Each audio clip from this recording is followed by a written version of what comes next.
Ahora iniciamos su programa favorito, Aclarando un Punto. Aclarando un Punto. Un programa diseñado para orientar, informar y sobre todo aclarar los hechos y situaciones que se van produciendo a través del mundo. Con ustedes, su anfitrión.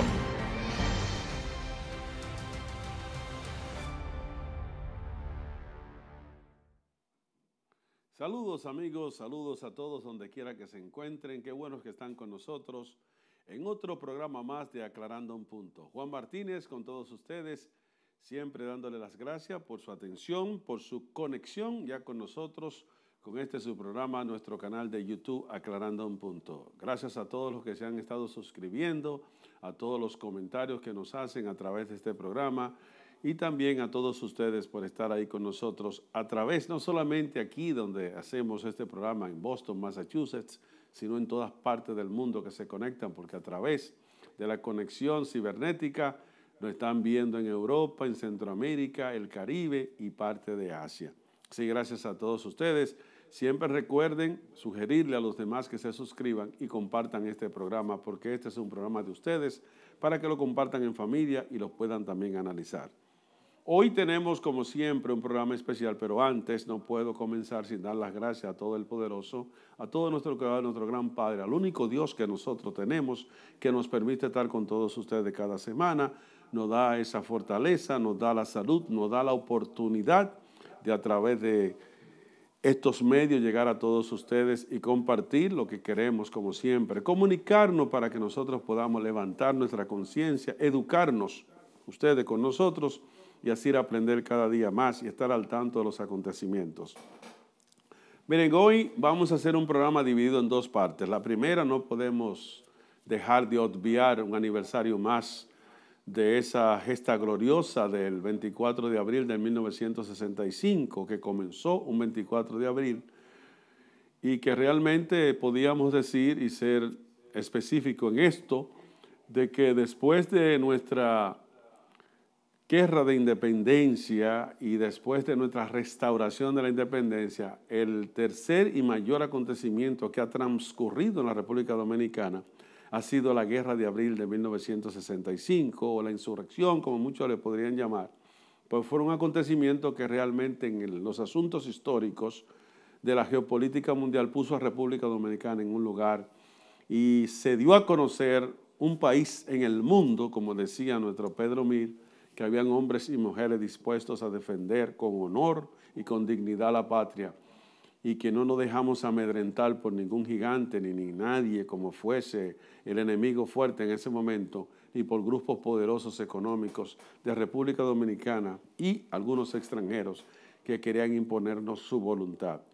No se llegó a vencer ni fuimos vencidos, como dijo Camaño en su entrega, pero sí el país demostró que en los momentos difíciles los hombres reales y las mujeres se levantan por su libertad y por su independencia. Así que gloria a todos los hombres y mujeres que en el 1965 y durante todo ese trayecto de esa confrontación tuvieron ahí cerca de la democracia, al lado de los hombres y mujeres que defendieron la libertad, la democracia y la justicia. Y el motivo de esa revolución, como todos sabemos, fue el retorno a la Constitución de 1963, donde fue electo el presidente de entonces, profesor Juan Bosch, y que fue derrocado 7 meses después. Pero vamos a dejarle a ustedes, antes de volver a hacer un análisis ya más generalizado de la Revolución de Abril, que lo vamos a hacer muy sintetizado porque estamos con tiempo limitado y además lo que queremos es señalar, como siempre, los puntos básicos de esa gesta gloriosa. Así que vamos a pasar con este introducto de algunos videos ya que ustedes quizá han visto, otros por primera vez lo van a ver, pero para darle por lo menos unos minutos para que conozcan en gráfica de aquel entonces qué pasó un 24 de abril hasta que terminamos un 3 de septiembre este conflicto en República Dominicana.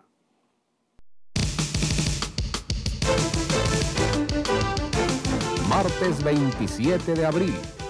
La Marina de Guerra, hasta ese momento neutral en el conflicto, se une a las fuerzas de San Isidro y sus barcos comienzan a bombardear el Palacio Nacional, donde se encontraba el presidente provisional, doctor Rafael Molina Ureña.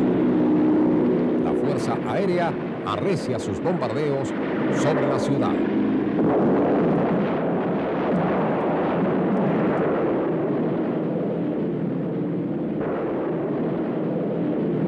En esta transmisión extraordinaria que llega a ustedes por las frecuencias de Radio Santo Domingo y por los canales 4, 2 y 9 de Radio Santo Domingo Televisión, nos informan que de la esquina Amado García Guerrero con la Concepción Bona, la policía, los cascos blancos, no están amedrentando al pueblo, no están ametrallando al pueblo.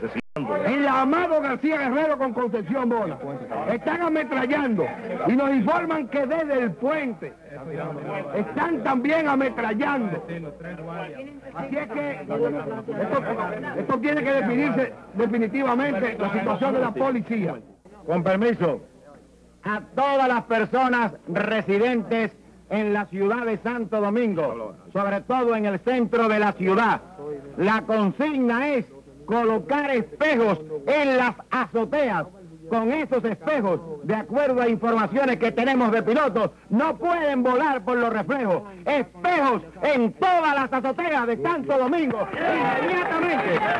Y ahora, señoras y señores, vamos a presentar a otro de los familiares de los pilotos. Al inicio, ¿qué es lo que esperan? A todos esos pilotos, amigos de uno, ¿qué es lo que esperan? Que están matando a la gente, por el amor de Dios. ¿Hasta cuándo van a estar matando a la gente? A tus hermanos de sangre, de patria. ¿Qué es lo que esperan ustedes, por Dios? Ante el agravamiento de la situación, el presidente provisional, el alto mando constitucionalista y varios dirigentes del Partido Revolucionario Dominicano se dirigen a la embajada norteamericana a tratar de conseguir su mediación para lograr un acuerdo con los militares de San Isidro. Luego de una acalorada discusión, el embajador norteamericano Dave Bennett le dice a los constitucionalistas: este no es el momento de negociar, sino de rendirse. De inmediato el presidente provisional, doctor Molina Ureña, renunció y procedió a asilarse en la embajada de Colombia. Igual camino siguieron otros dirigentes constitucionalistas. Cuando todos los oficiales militares salían del despacho del embajador norteamericano, un coronel de nombre Francisco Alberto Caamaño Deñó se detuvo en la puerta y le dijo: permítame decirle que continuaremos la lucha, suceda lo que suceda. Al salir de la embajada, el coronel Caamaño, junto a otros colaboradores cercanos, se dirigió al puente Duarte, donde las tropas de Wessing avanzaban hacia el centro de la ciudad. Al puente La Cañita, todo el pueblo, armado, todo el mundo, con palos, con piedras, con armas, con la mano, con lo que sea, a luchar por esta gran libertad.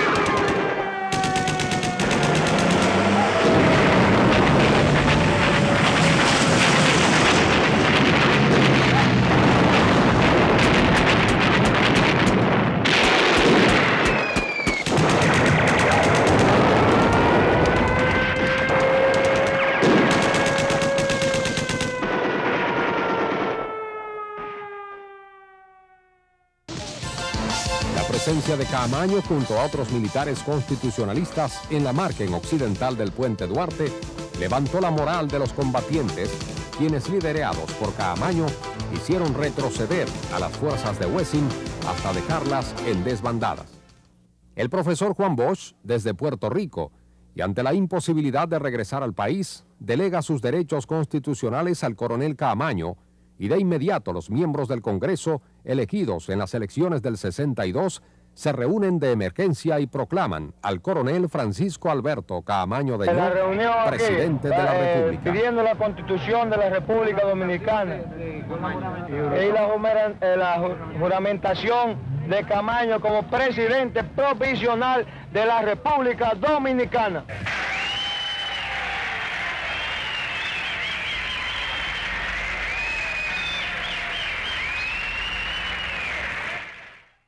Que todos acudan, todos corran a rodear y a apoyar al gobierno del presidente Camaño.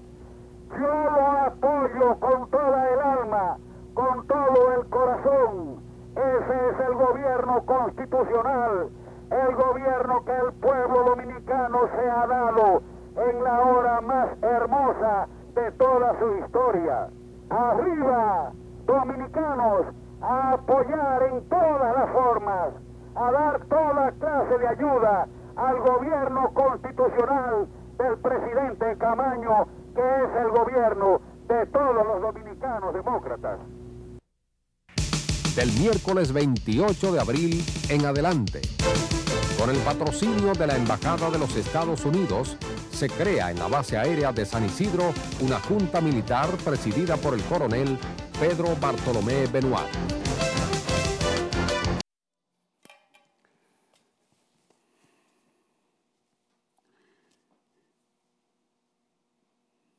Bien, amigos, como le habíamos dicho anteriormente, nosotros vamos ahora la parte a hacer un resumen sintético de la Revolución de Abril del 65. Ya hemos hecho en programas anteriores algunos segmentos especiales de la Guerra de Abril, especialmente recuerdo cuando se hizo el 50 aniversario, ya hace 8 años, que se hizo un documental especial. Nosotros también hicimos un programa especial e inclusive tratamos desde Boston aquí a República Dominicana tener por vía telefónica algunos excombatientes y de hecho en nuestro programa de radio también pudimos entrevistar a muchos de ellos. Pero vamos por parte para que quizá esta generación de ahora, la gente, especialmente los dominicanos, que han algunos nacido aquí, otros se han criado, otros han venido a pequeña edad traídos por sus familiares, desconocen algunos datos importantes de esta gloriosa gesta. Lo primero que hay que decir es que a partir del derrocamiento, o podemos decir el asesinato del ex dictador Rafael Leónidas Trujillo en 1961, 30 de mayo de 1961, comenzaron los aires de libertad en la República Dominicana después de 30 años y medio de dictadura. La dictadura, los remanentes, como siempre que quedan, pues se resisten a los cambios y más a las comodidades y los privilegios que estos grupos de poder tienen, pero comienza un estallido social, unos movimientos a nivel de obreros, campesinos, estudiantes, y provocaron precisamente poco a poco, además de la presión internacional que se ejercía sobre la familia Trujillo, que aún quedaba en el país haciendo presión para querer continuar, lograron la salida de la mayoría de la familia de Trujillo y algunos asesores de ellos muy cercanos, y empezaron a crearse lo que se llaman los gobiernos de inestabilidad, como yo le llamo en República Dominicana. El llamado triunvirato que se formó al principio con algunos connotables ciudadanos de República Dominicana, escogidos estos para que puedan preparar el terreno para unas elecciones. Una vez esta situación ocurre, se dan algunos acontecimientos de protesta, de enfrentamiento, inclusive la UAS como centro de la clase media baja y los pobres que estudiaban allí, pues presentaron algunas confrontaciones con el gobierno de turno y a veces el mismo triunvirato, pero al final ellos pudieron realizar unas elecciones que se dieron en diciembre del 20 de diciembre de 1962, donde los candidatos principales fueron el profesor Juan Bosch del Partido Revolucionario Dominicano y Viriato Fiallo del Movimiento de Conciliación Nacional, lo cual hay que decir que al principio este candidato, Viriato Fiallo, tenía toda la ventaja y se llevaba e iba hacia adelante en las encuestas y en los sondeos populares, pero cometió varios errores y entonces esos errores lo aprovechó el profesor Juan Bosch y pudo lograr sacarle provecho a eso y ganar las elecciones con un casi 62% de la votación en el 1962. En el 63, 27 de febrero, el profesor Juan Bosch tomó el poder frente a muchos dignatarios de varios países e inclusive quien estuvo aquí representando el gobierno, allá de los Estados Unidos fue Lyndon B. Johnson, el vicepresidente, donde le dio muestras al gobierno del profesor Juan Bosch de apoyo y de dar todas las garantías para que ese gobierno se pudiera mantener y anunció algunas cooperaciones económicas esenciales que en ese momento necesitaba la República para comenzar despertar o a tener un gran desarrollo de lo que había dejado el trujillismo. Se abrió la democracia, pero esa democracia se malogró un 25 de septiembre de 1963. Ya Juan Bosch anteriormente había tenido contacto con varios militares, jóvenes especialmente, el teniente coronel Tomás Fernández Domínguez, quien le había advertido al profesor Juan Bosch de que había una conspiración de la remanencia del trujillismo y sectores poderosos del país que se habían enquistado todavía en las áreas de movimientos económicos y estaban trabajando para su conspiración. Juan Bosch no le prestó, parece, mucha atención o no le dio el apoyo a Fernández Domínguez que él necesitaba, que en algunas ocasiones que lo visitó le dijo que le diera la orden para apresar a esos conspiradores, se lo iba a traer amarrado al palacio. Pero Juan Bosch decía que su gobierno duraría menos que una cucaracha en una cueva y entendía que su gobierno estaba propenso a cualquier momento para un golpe de Estado. Después que se dé el golpe, comienzan este grupo de militares en los cuarteles a continuar un movimiento conspirativo para tratar de regresar a la Constitución del 63 que representaba el gobierno de Juan Bosch, pero estos son detectados y algunos son sacados del país de una manera muy sublime, muy táctica, y Fernández Domínguez, que era el jefe y el cabeza de ese movimiento, es llevado hacia Ecuador y a otros países, España creo que fue como agregado militar, pero él continuó moviéndose a través de varios países y haciendo contacto en República Dominicana con varios militares para tratar de extirpar ese triunvirato que lo que quería era el continuismo del trujillismo, en otras palabras.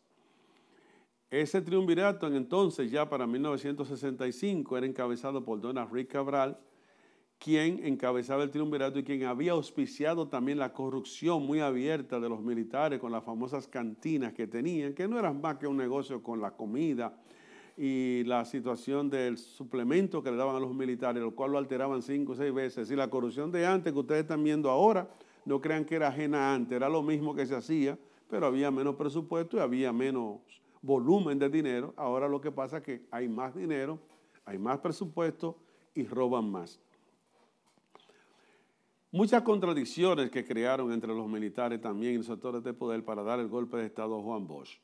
Durante ese periodo del 63 al 65 se dieron muchos acontecimientos importantes. ¿Qué sucede? ¿Cuándo comienza realmente la guerra de abril del 65? Comienza cuando un capitán de apellido Peña Tavares, pero aprovechando que había un descontento, una situación de enfrentamiento de militares ya con el triunvirato actual, Ronald Rick Cabral, entonces el presidente de ese triunvirato, manda al general Caminero, que era el jefe de Estado Mayor de las Fuerzas Armadas, y a varios militares a reunirse con los militares en los campamentos 16 de agosto y 27 de febrero. Pero en el 16 de agosto es cuando ocurre que Peña Tavares, por su cuenta, según dicen muchos, decide apresar a ese cuerpo militar con algunos después militares que consiguió más y lo hace preso a todos ahí. Y aprovecha ese entonces que en el país había un programa que se llamaba Tribuna Democrática, que duró mucho tiempo, del PRD, que lo dirigía José Francisco Peña Gómez, el líder de ese partido de entonces, y fue también uno de los líderes por muchos años, y lo llama anunciando el apresamiento de ese cuerpo militar del gobierno del triunvirato y llama a que a través de ese medio llame al pueblo a respaldar ese golpe de Estado. Se anuncia entonces de inmediato el levantamiento de los cuarteles 16 de agosto y 27 de febrero, los dos cuarteles militares, y ahí comienza el movimiento revolucionario del 24 de abril. Empiezan los enfrentamientos. En horas de la noche, Ronald Rick Cabral, a través de un mensaje de radio y televisión, por el canal oficial que tenía el gobierno, anuncia que había un levantamiento de rebeldes militares y que anunciaba que se rindieran, que no había momento para negociar, sino que se rindieran y que llegaran a algún acuerdo, y le estaba ofreciendo algunas conversaciones. Eso empeoró la cosa y ya para el 25, en horas de la mañana, los enfrentamientos empezaron a recrudecer y 25 hasta el 27, entonces, desde ese tiempo, las tropas del CEFA o el grupo de militares que se enquistaron en la base aérea de San Isidro, lograron enviar tropas, se habla alrededor de más de 1.500 tropas de hombres preparados, porque era el centro de enseñanza de las Fuerzas Armadas que dirigía Elías Wessing y Wessing. Allí se creó una junta militar y ellos pensando que iban a comer con su dama, el 27 de abril ya tenían las tropas del CEFA parte de lo que era parte del margen oriental del río Sama y del puente Juan Pablo Duarte, el único puente que existía de término de construcción moderna de aquel entonces, porque habían otros pasadizos, pero eran por vía de bote y para cruzar para aquel lado de la parte oriental de la capital. Ahí se define prácticamente el 27 de abril, en ese momento se define la situación de quién tenía el predominio realmente o el comando de ese movimiento o de esa situación que se generó en el país. Ya ustedes vieron parte del video cuando se habla que un grupo de militares, e inclusive con el permiso del presidente Ureña, que se acobardó, hay que decirlo así también, porque fue de lo que cuando las cosas se le pusieron duras y difíciles, cuando el presidente mandó esa comisión de militares, le informaron que el embajador de los Estados Unidos, Teplet Bennett, le había dicho a los militares que fueron a la embajada americana que no era tiempo de negociar, que se rindieran, que aquí no había que hablar nada y de entregar las armas y empezar a ponerse bajo las órdenes de los comandos que la embajada en ese momento estaba apoyando. Y es como dice el video ahí, como ustedes pudieron ver, que Francisco Alberto Camaño, algunos militares de los que fueron con él, que se habla que fueron casi unos 12, de esos salieron 4 o 5 para una embajada de México y otro para la embajada de Ecuador, a asilarse porque vieron que ya el jefe de la misión norteamericana, que era Teplet Bennett, les retiró su apoyo. Pero no, Camaño en la puerta, antes de irse, le dijo, mire, usted está equivocado, nosotros no nos vamos a rendir, nosotros vamos a pelear por el pueblo y vamos para allá. Y ahí cuando le dice a Hernando y a 2 militares más, ¿ustedes están dispuestos a ir a entregar su vida por la patria? Vamos para el puente. En el puente se estaba dando una situación muy crítica. Ustedes también pudieron oír en parte del audio cuando los locutores de aquel entonces, que eran un equipo excelentísimo de locutores que vivían animando 24/7 al pueblo en los días de la revolución, le hablaban al pueblo en un llamado, un estoicismo histórico que tiene que quedar precisamente en los anales de la historia de la parte de esa gesta, diciéndole al pueblo, todo el mundo salga con piedra, con palo, con lo que tengan a defender en el puente, porque en el puente se estaba dando una batalla fuerte. Habían muchos caídos civiles que no tenían, eran piedras que le estaban tirando, porque no habían las armas suficientes. Yo recuerdo que una vez, Fafa Tavera, que vino aquí, nos hizo un cuento de que, o una anécdota, de que estaban tan desesperados, hasta por un 38, un revólver 38 regular quería cualquiera tener en la mano, y un tráfico se apareció, parece como que se había dado una... Estaba acabado de comer y se apareció por los alrededores de ese puente y lo desarmaron inmediatamente y le quitaron el 38 que tenía, que fue solamente a curosear. Había desesperación, pero en ese momento de esa batalla fue cuando llegaron los militares y ahí fue cuando Montearache, que entró, trajo un grupo de hombres ranas. Ese hombre que le dicen ranas son los anfibios, que fueron un grupo de especialistas que Trujillo creó para prepararse en batalla, en aguas, en territorio, para subir montaña, hacer sabotaje, y ese grupo era exclusivo, y trajeron en ese entonces a André Rivière, un mercenario francés que entrenó a ese grupo de hombres, que precisamente hizo un trabajo encomiable e indescriptible en la Revolución del 65, los hombres ranas, dirigido por Montearache, y bajo la asesoría y el comando también de Andrés Rivière, que fue uno de los mercenarios que murió en República Dominicana de un bazucazo después, igual que Elio Capocci, un comandante legendario italiano que murió en el asalto al Palacio. Puntos clave, el asalto al Palacio. Después de tratar de no llegar a un acuerdo, convencer a Fernández Domínguez, en medio de la batalla trataron de asaltar el Palacio Nacional, pero había ya en ese entonces las tropas norteamericanas, tenían el aviso de que habían grupos que iban a intentar tomar el palacio y fueron sorprendidos por la espalda y de parte trasera, y ahí murió Tomás Fernández Domínguez, murió Elio Capocci, Juan Ramón, Román Díaz, del 14 de junio, y murieron varios. Y ahí fue herido de una bala en la pierna a Mauri Germán Ariste, quien 8 años después murió en la cueva de la Caleta con el grupo de los Palmeros, los 4 aquellos jóvenes. En sentido general, lo que quiero decirles a ustedes, amigos, antes de irnos ya a la pausa, es lo siguiente. Estamos a 58 años de la Revolución de Abril. Muchos de nosotros nos hemos pasado programas tras programas y años tras años nosotros haciendo y llevando esta conmemoración en forma gráfica y lo que hemos obtenido de algunas informaciones estadísticas de la guerra. Pero vemos toda la presión todavía de los sectores del poder, porque a 58 años de esa revolución, todavía en las escuelas, en el currículum de nuestra educación, a nosotros todavía no nos dan los detalles de la Guerra de Abril de 1965. Todavía los estudiantes dominicanos que van a la universidad todavía, si usted analiza esta altura de juego a 58 años, desconocen los motivos reales de la Guerra de Abril. Y allá se hizo una encuesta en el 1982, yo era matrícula 82 en la UAS, en el colegio universitario. En la misma UAS hizo una encuesta una vez, yo siempre lo he repetido eso, y el 60% de los estudiantes no daban la respuesta correcta por cuáles fueron las causas de la Guerra de Abril. Estudiantes y en el colegio universitario. Es decir, que el Estado que a nosotros nos ha impuesto este desorden político, esta corrupción, la forma de anticonstitucional que a nosotros se nos ha manejado, le ha permitido también a que esa juventud que hoy conoce más de un dembocero, de un merenguero, de un rapero, no conozcan verdaderamente los detalles, ni realmente las acciones heroicas de nuestros hombres y mujeres que entregaron su vida y su sangre por esa patria en 1965. ¿Por qué no les conviene a ellos que nosotros, que éramos jóvenes, aprendiéramos? Sino nosotros, porque teníamos clubes deportivos y culturales en los barrios, teníamos gente que se preocupaba por estas charlas cada año en el aniversario de la Guerra de Abril, nosotros íbamos aprendiendo, pero era bajo también una autoconciencia de que queríamos entender. Pero ¿qué ha pasado con esta juventud de ahora? ¿Cuántos jóvenes? Y además, todavía peor, esta que se ha criado aquí, que son hijos de descendientes dominicanos, ¿conocen de todo esto? No, porque nosotros no nos hemos puesto a sentarnos con nuestros hijos. Yo lo he hecho y le he hecho a mis hijas para que sepan qué fue la Revolución de Abril, cuáles fueron las razones. Inclusive una de ellas fue a Santo Domingo, aparte, a hacer un estudio, uno de estos cursos sabáticos que le llaman, y fue parte de eso, la muerte de Trujillo y la Guerra de Abril.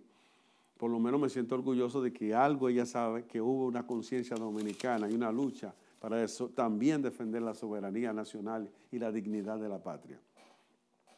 Por lo menos hasta ahora nosotros estamos siempre al tanto y siempre le vamos a rendir honor a todos los hombres y las mujeres del 24 de abril de 1965, el día que estalló la Guerra de Abril, como se llama y se llamará siempre. Vivan los héroes, viva la gente que cree en la patria y que cree en la dignidad y el honor. Ya regresamos.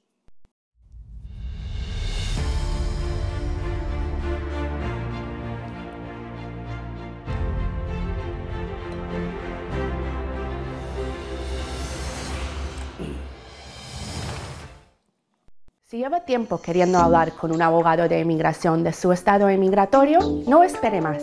Llámame y hablamos de sus opciones. Si se acaba de casar con un estadounidense o si acaba de venir, es muy importante entender sus opciones inmigratorias. Soy especialista en sobre todo trabajar con niños que están en los Estados Unidos sin el apoyo de los dos padres. Si lleva mucho tiempo como residente de los Estados Unidos, ya es tiempo de hacer su ciudadanía. Si habla inglés, lleva más de 5 años como residente de los Estados Unidos, llámame y hablamos si puede usted convertirse en ciudadano de los Estados Unidos. Mi nombre es Kira Gagarin y llevo más de 10 años trabajando como abogada de inmigración. Estoy a la orden para ayudarle con cualquier duda que tenga sobre asuntos de inmigración. Podemos vernos en mi oficina en Framingham o también trabajo por WhatsApp. El número de la oficina es 508-455-4241.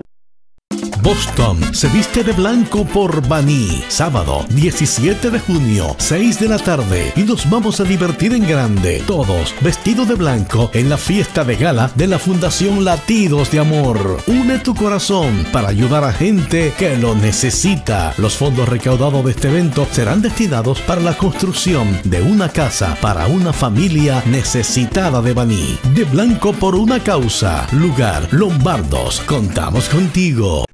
Francisco Auto Repair cuenta con los más experimentados mecánicos del área de Boston. Son expertos en electricidad, transmisiones, tune-ups, frenos, diagnósticos en general. Francisco Auto Repair, donde usted si tiene sus gomas nuevas usadas, no hay problemas. También se la consiguen en cuestiones de minutos. Francisco Auto Repair, en el 912 de la Morton Street en Marapán, con el teléfono 617-828-5940. Cuando usted tenga problema con su vehículo, ya no es problema. La solución la tiene Francisco Auto Repair, mecánica en general.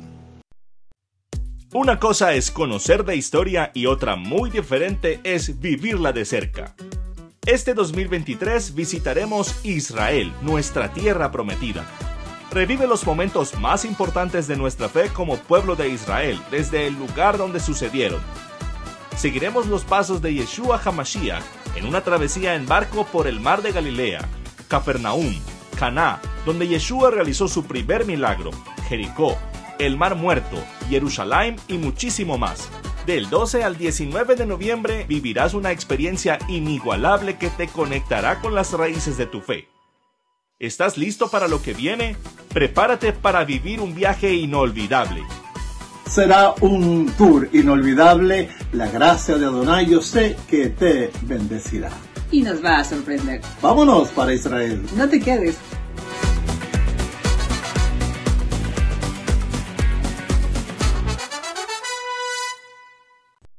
J&D Auto Body, especialistas profesionales en carrocería de autos. Si ha tenido un daño en su vehículo, tráigalo o lo buscamos. Aquí su auto entra de baratao y sale como nuevo. Enderezamos chasis. Somos especialistas en desabolladura en general. Servicio de pintura de alta calidad personalizada. Llámenos al 617-588-5900. Trabajamos con todas las compañías de seguros. J&D Auto Body, 269 Washington Street en Dorchester. Póngale sabor a su fiesta y llévele alegría a sus niños con la mejor repostería de Boston. Gondres Bakery, bizcocho para bodas, bautizos, cumpleaños y para toda ocasión. Contamos con una amplia variedad de picaderas y una diversidad de sándwiches y su cafecito también. Tenemos batidos de frutas y jugos naturales. Gondres Bakery, en el centro de Jamaica Plain. Ordene al 617-983-3030 o visítenos en el 333 de la Centre Street en Jamaica Plain. Saludos. Me encuentro en el sector de Santa Rosa, en Baní. Soy Osiris Romero y vine a cumplir una misión de parte de la Fundación Latidos de Amor.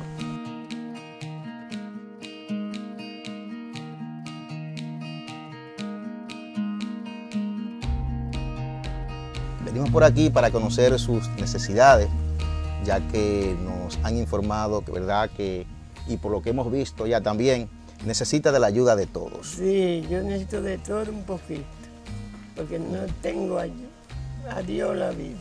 ¿Cómo se hacen para dormir? Porque veo que solo tiene una habitación la casa. Le tiene un colchón ahí en el piso, y cuando llueve, buscar plástico para que no se moje la camita.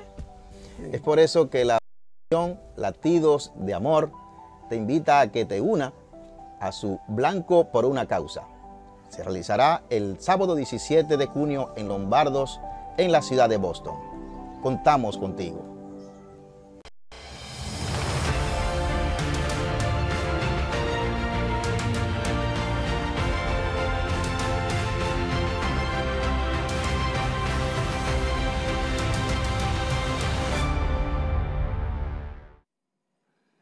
Bien amigos, gracias por continuar con nosotros en este su programa Aclarando un Punto.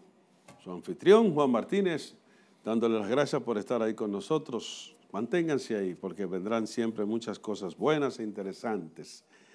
Miren señores, nosotros hemos sido muy claros y específicos cuando hemos tenido diferencia con los criterios, especialmente con uno de los que más enarbola la situación de los expresidentes de los países nuestros, el señor Hipólito Mejía Domínguez, expresidente de la República 2000-2004, cuando dice mayormente que los expresidentes no se pueden someter a la justicia, que no se pueden encarcelar, que muchísimas cosas. Está errado.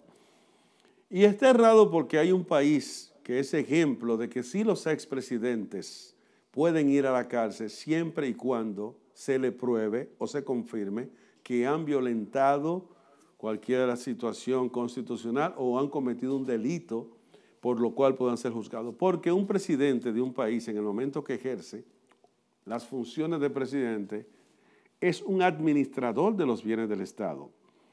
El presidente designa ministros, viceministros, directores de departamentos, para que estos a la vez, basado en un presupuesto que aprueba el Congreso, se distribuya en diferentes porciones a diferentes dependencias, pero estas personas tienen que dar cuenta de cómo gastan el dinero, porque ese es el caso que se investiga hoy en República Dominicana de actos de corrupción, porque vienen del presupuesto, no es porque se lo cogieron de un amigo ni de un vecino, es del presupuesto que nosotros en nuestro país se aprueba para educación, para salud, para distribuciones de ayudar a los comercios, diversificar el turismo, carreteras, pues, bueno, todo lo que en un país invierte en educación viene del presupuesto que pagamos nosotros nuestros impuestos.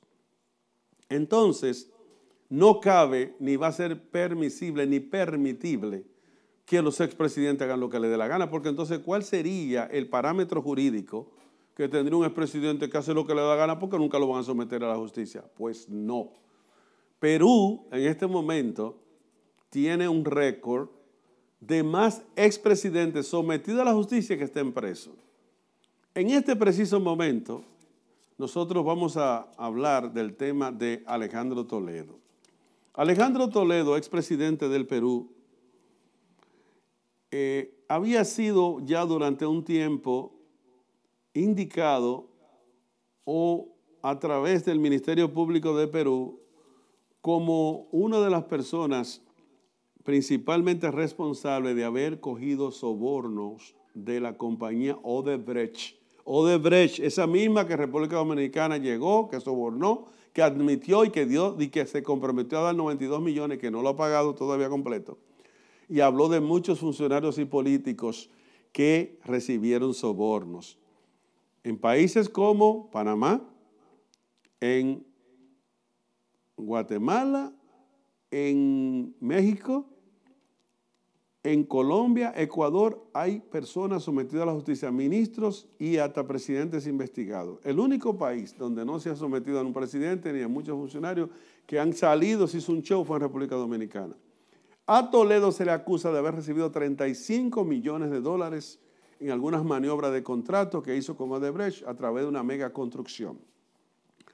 Este señor, cuando fue indicado, pues estaba fuera del país o fue señalado o sometido a la justicia y se había pedido su extradición. Durante casi 6 años, Alejandro Toledo estuvo fuera del país haciendo una serie de protocolos y procedimientos legales para evitar que se le enviara a Perú. Se le agotó su tiempo, un juez en Los Ángeles dio la determinación de que él era extraditable, de que habían razones o causas para que él fuera enviado a su país de origen y el pasado domingo llegó a Perú, dando un ejemplo más de que el que la hace la tiene que pagar, del que tiene algo que responder, que responda por su responsabilidad y entender de una vez y por todas que no pueden haber vacas sagradas ni gente privilegiada en ningún país, llámese como se llame, ni el cargo que haya ostentado en otras ocasiones. El cargo de expresidente no le permitió a Alberto Toledo tener impunidad, no le permitió a Alejandro Toledo, de no ser perseguido por la justicia. Y vamos a mostrarle a ustedes entonces, para que vayan viendo, y vayan viendo los expresidentes dominicanos, los que no han ido, los que no han ido y los que puedan ir, qué le puede pasar, porque miren este señor cómo se ve ahora, tan jorobadito, tan tranquilito y tan humilde, cuando era un expresidente, cuando se veía con esa toga puesta, cuando se veía con esa banda presidencial y mandando. Mírenlo ahora, qué vergüenza. Esposado y sometido a la justicia. Vamos a ver parte de algunos videos de qué pasó con este señor a la llegada a Perú en horas de las mañanas del domingo pasado. Adelante, señor director. Con policías a cada lado y bajo una fuerte cobertura mediática, el expresidente peruano Alejandro Toledo llegó este domingo a Perú extraditado desde Estados Unidos. Toledo será juzgado por los presuntos sobornos millonarios de la empresa Odebrecht, con el fin de adjudicarse la construcción de 2 tramos de la carretera interoceánica sur, una importante conexión vial entre Perú y Brasil. Reclamado por la justicia peruana desde 2017, el exmandatario enfrenta una condena de hasta 35 años de cárcel.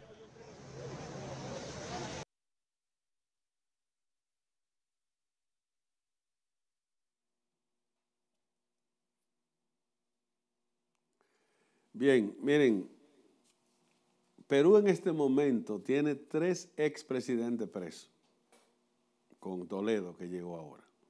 El primero es Alberto Fujimori. Ustedes se recuerdan de Albertito Fujimori, el japonesito, que está preso porque también había pedido su libertad porque dice que tiene un cáncer de que era terminal. Eso hace 2 años era terminal, todavía sigue ahí porque era inventando que estaban, adelantando la enfermedad. Él sigue preso y está bajo condiciones médicas, pero preso en una cárcel, no está en su casa. Pedro Castillo, que también lo acusaron de violentar la Constitución hace unos días, o se acuerdan, unos meses, y está cumpliendo 18 años de medida de coerción y va para un juicio que pueden llevar hasta 20 años preso, según las informaciones. Todos saben también la trama que se le armó a Pedro Castillo y nosotros lo dijimos aquí, que se le estaba preparando un maco. Y eso se lo prepararon sectores desde que él llegó que no querían saber de Pedro Castillo y los errores que cometió Pedro Castillo también con los mismos grupos de apoyo que lo llevaron al poder. Esos son 3, pero Ollanta Humala estuvo preso. ¿Se acuerdan de Ollanta Humala, el militar que dio el golpe y después también intentó darle un golpe y después fue candidato y ganó? Ese también estuvo preso, salió hace poco. La esposa de Ollanta Humala también estuvo preso, la ex primera dama. Pero acordémonos que no hace más de un año que el expresidente Alan García de Perú también se disparó en la cabeza cuando iba a ser apresado por también los sobornos de aproximadamente 20 millones que se había estimado que la compañía Odebrecht, porque ese país de Perú fue el mayor recipiente de sobornos en América Latina. Y el resultado está ahí. Keiko Fujimori, la hija de Alberto Fujimori, todavía tiene un caso abierto de $3 millones que según le dieron a ella la compañía Odebrecht cuando era candidata. Oiganlo bien cómo está todavía ahí. Y Pedro Pablo Kuczynski, ¿se acuerda que fue presidente que tuvo que renunciar también?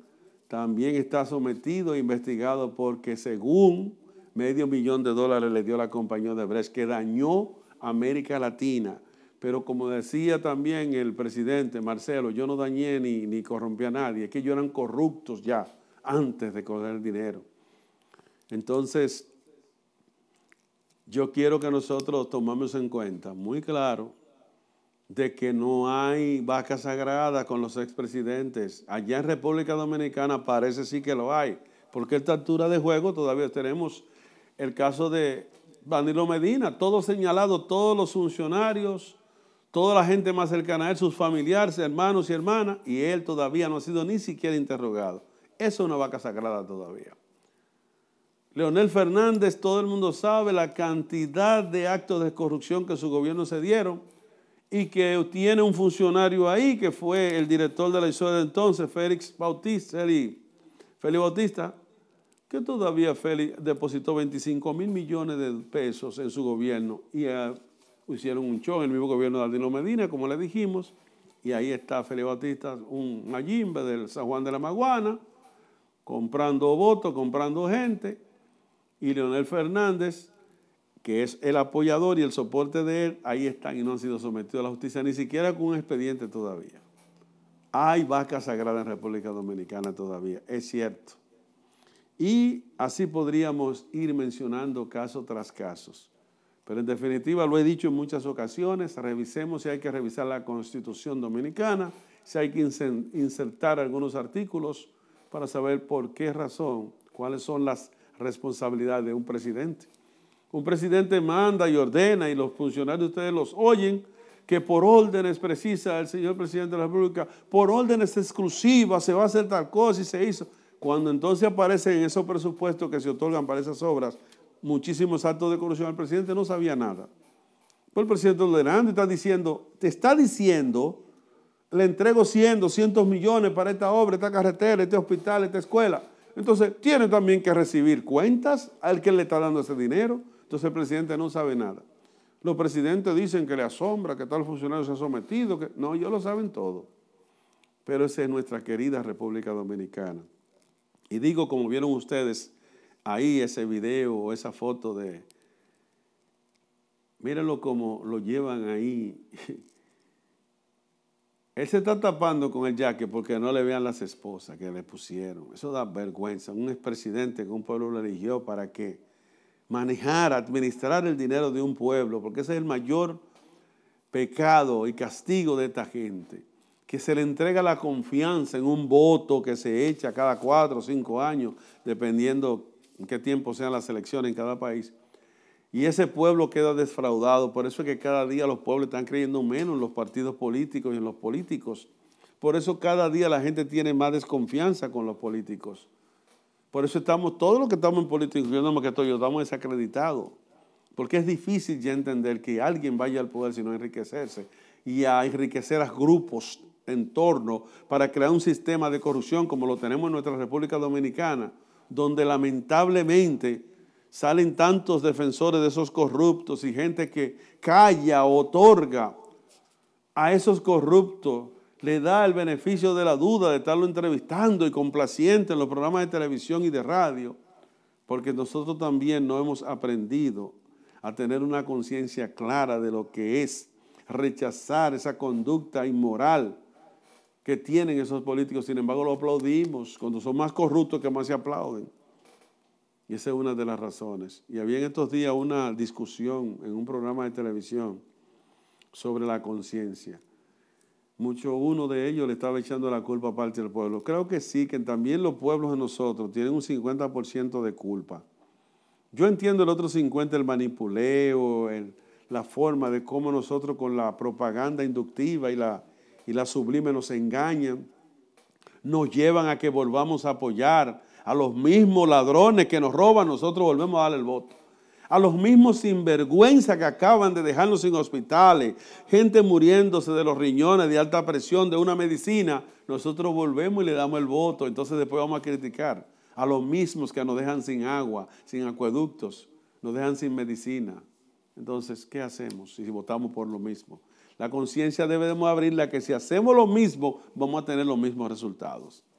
Así que yo espero, señores, que ustedes junto con nosotros levantemos y nos ayudemos a levantar conciencia, porque la única manera que nosotros podríamos salir de toda esta pandilla de corruptos es cuando aprendamos a votar, pero a votar para votarlos a esos corruptos, no para volverlos a reintegrar como está la gente ahorita en chelcha y en bebedera y en la misma cosa. Así que yo espero que ustedes hayan disfrutado de este programa. Será pues hasta la próxima que estaremos con todos ustedes aclarando un punto. Juan Martínez le da las gracias y recuérdense compartir este programa, suscribirse, los que no lo han hecho, para que cada semana estemos aquí aclarando un punto. Bendiciones y que nuestro gran Elohim lo bendiga a todos ustedes.